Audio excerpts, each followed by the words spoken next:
have several kids, 4 to 5 on average, have to tend to that, have to tend to their health, their education. And if you could save every day 2 to 3 hours, imagine what you could do to spend more time with them, spend a little bit more time educating them, educating yourself, taking care of your household, feeling in general a little bit less tired and happier about your life.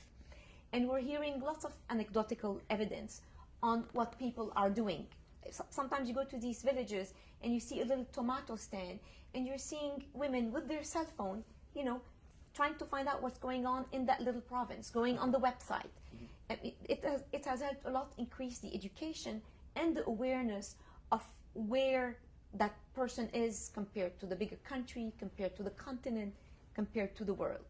And economically speaking, how is this benefiting them? Is it, I don't know, removing a middleman? Are they being more successful economically? What is the eSoko app doing for them in terms of funding their farm? Absolutely. Well, it has helped save a lot of time. It has helped sell the crops at a better price. And from what we're hearing anecdotally from them is increase in terms of household income anywhere between 10 to 20% a month, which is significant. And this is not very atypical. We hear the same stories from other countries, in Ghana, in Niger, even in India, in Kerala, where mobile apps are used to help farmers or fishermen save time and sell their crops or fish at the best market. This is the typical ballpark we get. The middlemen are no longer needed. They're only needed if transport is an issue or if bulk purchase of heavy material, such as, for instance, pesticide, is needed.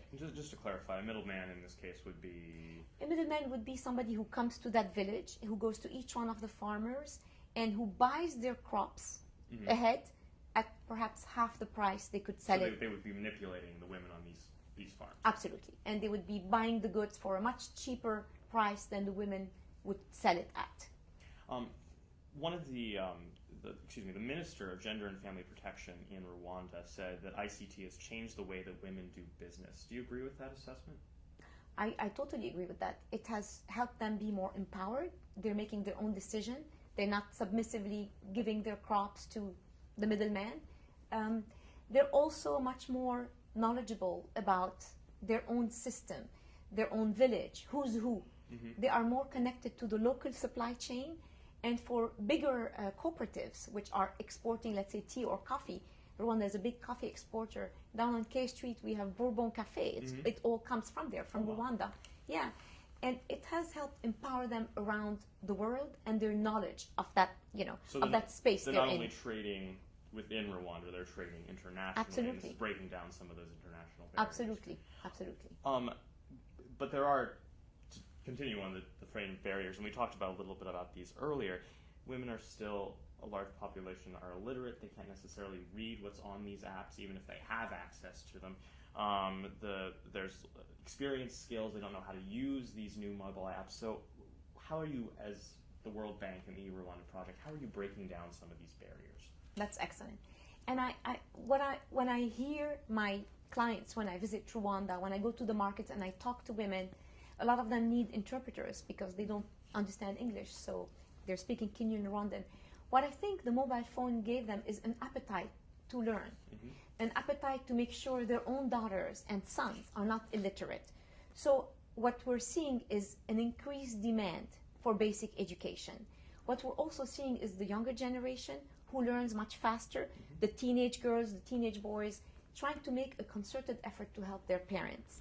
And some of the things we're doing in Rwanda specifically, perhaps not through the mobile apps and eSoko, but through the telecenters, 30 of them that we have helped finance. What is a telecenter? A telecenter, very good point. So imagine these villages where you don't have power in every household, but you have a common access center, like a big community center with 3-4 big rooms, with a bathroom, with a little library, and with power, where you can come on a as needed basis and either register for a class, and there's a schedule of classes. And this is women too? Women and men, absolutely. And let me get back to the training program. You have a photocopying machine, should you need a photocopy. You can fax if there's a need. You can take digital pictures. And you have little stations where you can send email, but you can also participate in community learning classes. And these would be classes, and the schedule is usually published every week. They're based on the demand from the community. You need to learn Excel, most of it, to manage your crops, to see what is your return on investment.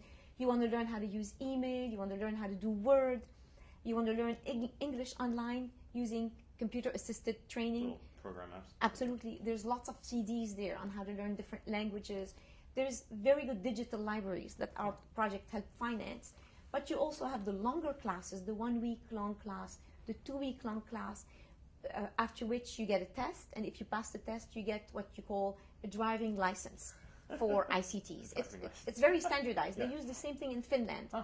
So you have the choice with all these courses, and what we have been making a concerted effort in is having classes for women. Now, not all women, you know, dividing them by age, by literacy. You have the moms, you have the younger kids, just to make sure that they are in a more familiar environment, because what we're finding is in a lot of countries, female learn better together, better than if they are mixed in a co-ed type class.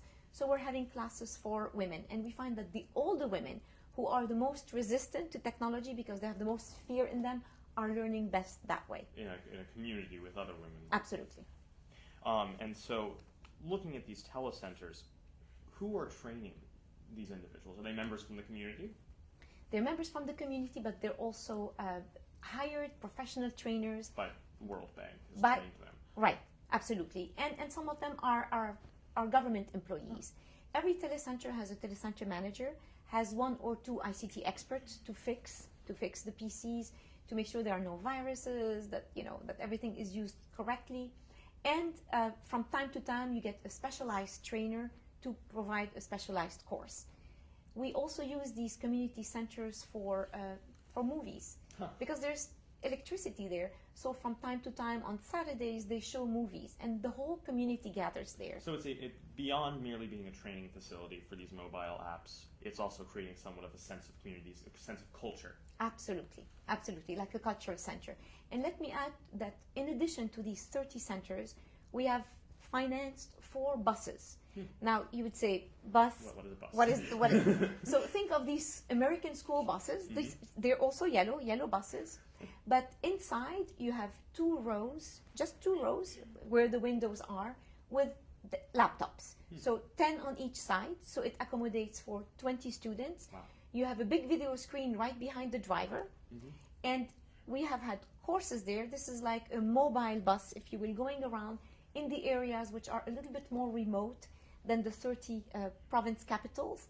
And again, doing the same type of courses, using the same type of course material than in the telecenters. Wow. Also showing videos on health and on agriculture. So working very closely on disseminating content around and developing entrepreneurial skills. Absolutely, absolutely. And we find that these are very helpful to keep the youth busy where they're from, instead of having them come to Kigali or to the province's capital. Exactly. They are finding jobs in their more remote rural area because of these opportunities. And is that fostering greater economic growth of the country as a whole, as opposed to just in these regional centers? It sure is. It sure is. And the purpose is, and this is part of the longer-term development plan for the country, is by 2020, which is, very close, in 7 years, Rwanda would like to become a middle-income economy as opposed to a low-income economy. And are they moving in that direction? They're moving in that direction. They have done great in poverty reduction in the last 10 years. There's still a lot to be done. There's a large chunk of the population which is still poor, 50%, but looking at their growth, it's quite impressive, especially that they're trying to make it an inclusive growth. Including women in Absolutely. the economy. And so mobile devices are sort of creating that, gateway for Right. women to get involved. Spreading the wealth. The whole idea is, instead of having, sometimes there's this debate, growth or development.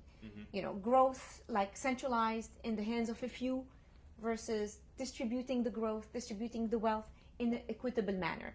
And I think what we're seeing mobile phone do is, just by sharing knowledge, by sharing contacts, the know-how, you are democratizing knowledge and hence helping people become more self-sufficient, making more money.